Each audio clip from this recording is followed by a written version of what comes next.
Bonjour les TS1, j'espère que vous avez que vous passez de bonnes vacances, un peu travailleuses, un peu reposantes. Moi, j'ai rien fait pendant la première semaine. Je m'y remets un petit peu pour vous. Alors, je vous rappelle que le lundi, vous aviez fait le TP3 sur la réaction adaptative tout seul et que le jeudi, nous en avons fait le corrigé ensemble pendant la séance de vision.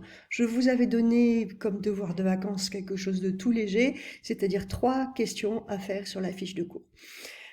S'il vous plaît, si vous n'avez pas fait ces 3 questions, faites des stops au cours de la vidéo. Pendant la première vidéo que vous avez vue tout à l'heure, c'était sur la réaction à médiation humorale. Que vous maîtrisez maintenant, je l'espère. Et nous passons maintenant à la réaction adaptative à médiation cellulaire. L'objectif étant de voir la maturation du système immunitaire avec d'autres cellules qui interviennent, les LTCD4, les LTCD8, les LTC, d'autres molécules, les interleukines, et de voir les étapes avec la première rencontre avec un antigène, puis la sélection, l'amplification, la différenciation. Alors, la compétence, vous devez savoir expliquer la communication entre les cellules afin de parvenir à l'immunocompétence, terme sur lequel je vais revenir. Alors, je vous rappelle le bilan du TP précédent. On part de la reconnaissance du CMH modifié par une CPA, ce qui va enclencher ce qu'on appelle la sélection des clones immunocompétents, c'est-à-dire des clones qui possèdent des anticorps membranaires correspondant à l'antigène. Ça va enclencher l'activation des LTCD4 par des interleukines, LTCD4 qui vont se multiplier puis se différencier en LTA. Ces LTA vont enclencher par contact la sélection des lymphocytes B. Les lymphocytes B prolifèrent, se différencier à leur tour en plasmocytes, lesquels peuvent sécréter des anticorps circulants et le complexe humain va se traduire par une agglutination. D'un autre côté, il est possible qu'il y ait une sélection des LTCD8 qui à leur tour vont se multiplier et se différencier cette fois-ci en LTC. Eux, ils vont réaliser une phase d'élimination qu'on appelle la lyse de la cellule, mais ces deux réactions vont toutes les deux se terminer par une phagocytose. Alors, dans la fiche de cours, document 2-3, page 309, il s'agissait d'analyser l'expérience de Marbrook, en particulier pour comprendre le rôle des LT. Alors, vous avez pour cela, faites une pause si vous n'avez pas fait votre fiche de cours. Le principe, c'est de mettre des globules rouges de mouton en présence d'anticorps contre les globules rouges de mouton. S'il y a agglutination, c'est qu'il y a eu formation du complexe humain, il y a donc eu une réponse immunitaire humorale. La condition expérimentale particulière, c'est cette chambre de Marbrook qui contient une membrane, je ne sais pas si vous l'avez remarqué, et cette membrane, elle est perméable aux molécules, mais elle ne laisse pas passer les cellules.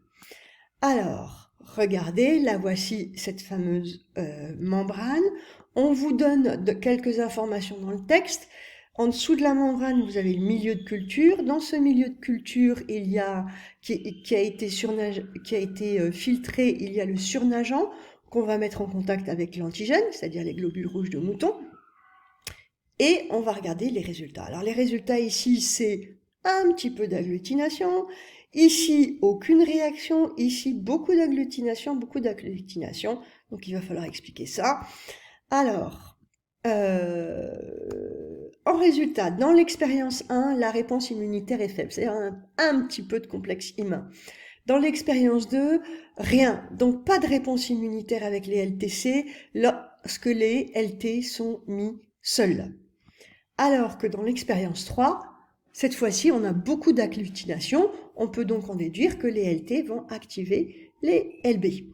Expérience 4, les LT vont activer les LB grâce à des médiateurs chimiques. Si on passe à l'interprétation maintenant, quel est le rôle de la chambre de Marbrook? À quoi ça sert? Eh bien, elle sert à mettre en évidence la coopération cellulaire entre quel type de cellules, entre les LT et les LB. Pourquoi? Parce que les médiateurs chimiques ont pu traverser la membrane. Donc, en interprétation finale, les lymphocytes B sont activés par des lymphocytes T grâce aux médiateurs chimiques. Mais il y a un deuxième document. Alors, dans ce deuxième document, qu'est-ce qu'on a comme information? On nous indique que les LTCD4 portent à leur surface des récepteurs T. On nous donne aussi le fait que les LTCD4 se transforment en LTA. On le connaissait déjà un petit peu, mais on nous précise qu'il intervient de l'interleukine 2. Donc, on va mettre les lymphocytes B préalablement en contact avec un antigène et on va y mettre de l'interleukine. Plus on met d'interleukine, plus le nombre de plasmocytes augmente. Donc, à quoi sert l'interleukine? À la différenciation des lymphocytes B en plasmocytes. Si maintenant je mets en relation mes deux documents, je peux compléter mon interprétation de tout à l'heure. Mise en relation, les lymphocytes B sont activés par des LTCD4, je précise donc le nom, grâce à des médiateurs chimiques. Ces médiateurs chimiques, ce sont les interleukines 2, et elles vont provoquer la différenciation en plasmocytes. Et ce seront les plasmocytes qui seront effecteurs, c'est-à-dire producteurs d'anticorps circulants. La deuxième question, on vous demande de préciser les caractéristiques du récepteur T. Alors le récepteur T, il a une partie constante, et puis il a une partie variable, composée toujours de chaînes longues, chaînes courtes, mais un seul site de fixation. Fixation du peptide, présenté par une CPA. Je vous fais le schéma, pour être sûr que vous comprenez bien. J'ai une CPA qui a un CMH, chez l'homme on l'appelle HLA, vous pouvez dire HLA ou CMH comme vous voulez, modifié, donc il lui faut son déterminant antigénique. Et de l'autre côté, j'ai un LT avec son récepteur, avec sa partie constante et sa partie variable, et sa partie hyper variable, c'est-à-dire son site de fixation. Le document 2, page 307. Que deviennent les lymphocytes qui sont équipés d'un récepteur analogue aux protéines du CMH? Question compliquée, je relis ma question. Récepteur analogue aux protéines du CMH. Bah oui, on avait dit, il y a une grande variété de clones avec une grande variété de récepteurs. Et puis il y a un clone qui va être choisi, celui qui a le bon récepteur. Et oui, mais si parmi ces récepteurs qui sont sortis au hasard des combinaisons de gènes, et si parmi ce récepteur-là, il y avait un récepteur compatible avec le CMH, et bien qu'est-ce qui va se passer? Alors, pour expliquer ce qui va se passer, je veux d'abord vous faire un petit rappel de classe de 3e, c'est-à-dire les organes du système immunitaire. On a le thymus là qui se situe juste derrière le plexus. Ensuite, on a la rate derrière l'estomac. Et puis, la moelle osseuse. Alors, dans tous les os, il y a de la moelle osseuse. Pour finir, on a des ganglions. Et ce qu'on ne vous a pas figuré sur ce schéma de 3e, ce sont les vaisseaux lymphatiques. Tous ces organes sont reliés par des vaisseaux lymphatiques qui sont quasiment collés aux réseau sanguin. D'ailleurs, il y a des échanges entre le réseau lymphatique et le réseau sanguin. Donc la moelle osseuse, à quoi sert-elle? Elle est là, on l'appelle aussi la moelle rouge. Elle produit des cellules qu'on appelle des cellules souches qui peuvent se différencier, soit en globules rouges qui vont transporter l'oxygène, vous connaissez, soit en globules blancs, les cellules du système immunitaire, soit en plaquettes qui vont servir à la cicatrisation. Alors, si vous n'avez pas fait la question, regardez là, et j'explique. Alors, vous avez ici vos clones de lymphocytes. Chaque lymphocyte a son récepteur T. Vous voyez qu'ils ont tous un récepteur T différent. Voilà, voilà, voilà. Et puis, il peut y arriver. Ces lymphocytes-là, on va les appeler des lymphocytes naïfs. Et puis, il peut arriver qu'au fur et à mesure des combinaisons de gènes, on ait un lymphocyte qui possède un anticorps membranaire qui reconnaît le CMH. On va les appeler des lymphocytes autoréactifs. Si ces lymphocytes continuaient à survivre, ils attaqueraient des cellules qui appartiennent à son corps.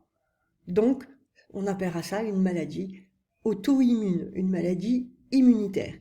Donc ces lymphocytes autoréactifs vont être éliminés, les cellules vont avoir un programme, on va dire, d'apoptose, une sorte de suicide de la cellule, de manière à ce qu'il ne nous reste que des lymphocytes naïfs possédant des récepteurs extrêmement variés. Donc, élimination des lymphocytes T équipés d'un récepteur T spécifique du HLA. HLA, c'est le CMH dans l'espèce humaine. En bilan, vous avez 3 types cellulaires, les LB, les LTCD4, les LTCD8. Et puis vous avez des molécules. Les acteurs moléculaires, ce peut être les anticorps membranaires, soit des anticorps membranaires à 2 sites chez les LB, soit les anticorps membranaires à un seul site de fixation chez les LT, et des molécules qui interviennent ici, des interleukines. Donc vous devez être capable de différencier d'un côté les acteurs cellulaires, de l'autre côté les acteurs moléculaires. Tout ce système-là va répondre à une certaine logique, la sélection clonale, c'est-à-dire la sélection en fonction de la spécificité de l'anticorps membranaire.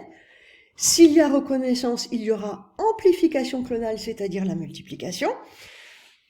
Il va suivre ensuite la différenciation. Différenciation en plasmocyte, différenciation en LTA, différenciation en cytotoxique. C'est là qu'on va avoir une communication entre toutes les cellules qui vont s'informer les unes les autres, et les plasmocytes, la lyse de la cellule, le complexe humain, et pour finir la phagocytose. Donc la phagocytose, c'est la phase effectrice, la phase d'élimination.